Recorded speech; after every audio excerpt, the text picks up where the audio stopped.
Tunisha Sharma suicide case में रोज नए खुलासे हो रहे हैं।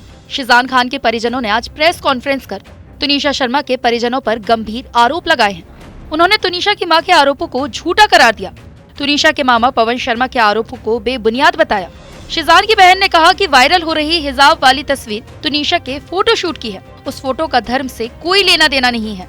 हम किसी को भी धर्म परिवर्तन के लिए फोर्स नहीं कर सकते हैं। शिजान की मां ने तुनिशा की मां से सवाल पूछे हैं कि आपके पास क्या सबूत है कि उनकी बेटी फलक तुनिशा को दरगाह लेकर गई। इसके अलावा तुनिशा को अगर शिजान ने थप्पड़ मारा तो आपने उस दौरान कोई एक्शन क्यों नहीं लिया। उन्होंने कहा तुनिशा मेरी भी बच्ची थी। किस दरगाह पे वो एक्चुअली गई है और कितने बजे गई है, किस डेट में गई है, तो आप प्रूफ भी तो लेकर आइए ना। आप कुछ भी आप बोल रही हैं। आपने एक चीज बोली कि आपकी बेटी को शिजान ने थप्पड़ मारा। हमारे बच्चे को थप्पड़ मार दिया और मैं बैठी हुई हूँ। मैं एज ए माँ होने के नाते बात कर रही हूँ। तो आप फादर हैं तो मैं क्या करूँगी, मैं बैठी रहूँगी। बस मैं फ़ोन पे बात कर रही हूँ। मेरे घर पे उनका आना जाना था, मेरे घर पे आती थी वो, मुझे फ़ोन करके कह सकती थी, मेरे घर पे डायरेक्ट आ सकती थी वो आती थी मेरे घर के ऊपर। मैं डिनाई नहीं कर रही हूँ। अच्छे से खाती थी, पीती थी, बात करती थी, रहती थी, सब कुछ था उनका।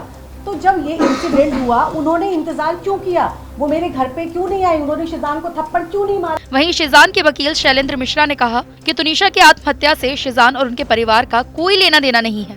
उनके ब्रेकअप की जानकारी सभी को थी। शिजान को अस्पताल से ही पुलिस ने उठा लिया था। उसका फोन पुलिस ने पहले ही ले लिया था। तुनिशा शिजान के परिवार के साथ खुश रहती थी।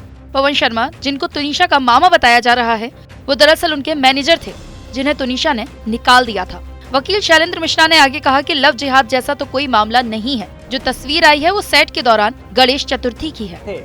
तुनिशा को अगर कुछ खाना है, उनके अकाउंट में पैसे नहीं होते थे, वो अपनी माँ से अनुरोध करती थी मुझे 100 रुपया भेजिए, मुझे 500 रुपया भेजिए, मुझे 2000 रुपया भेजिए।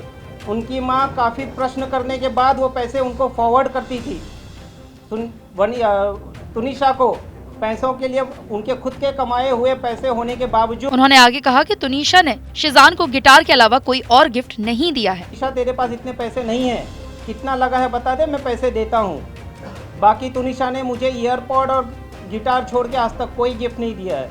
शिजान के वकील ने संजीव कौशल पर भी गंभीर आरोप लगाए हैं। उन्होंने कहा तुनिशा संजीव कौशल को बिल्कुल भी पसंद नहीं करती थी। संजीव के नाम से भी तुनिशा को पैनिक अटैक आता था। संजीव कौशल और तुनिशा की मां का क्या रिश्ता है और वो कैसे तुनिशा को डोमिनेट करते थे, इससे वो काफी डिस्टर्ब रहती थी। 2016 में तुनिशा और उसकी मां को संजीव ने देर रात घर से निकाल दिया था। उसके बाद वो लोग मुंबई आकर रहने लगे थे। तुनिशा को सुसाइड के लिए उकसाने वाला कौन है, असली कसूरवार कौन है, ये तो आने वाला वक्त ही बताएगा। फिलहाल पुलिस सभी बिंदुओं पर जांच कर रही है। उम्मीद है जल्द ही इस मामले से पर्दा उठेगा।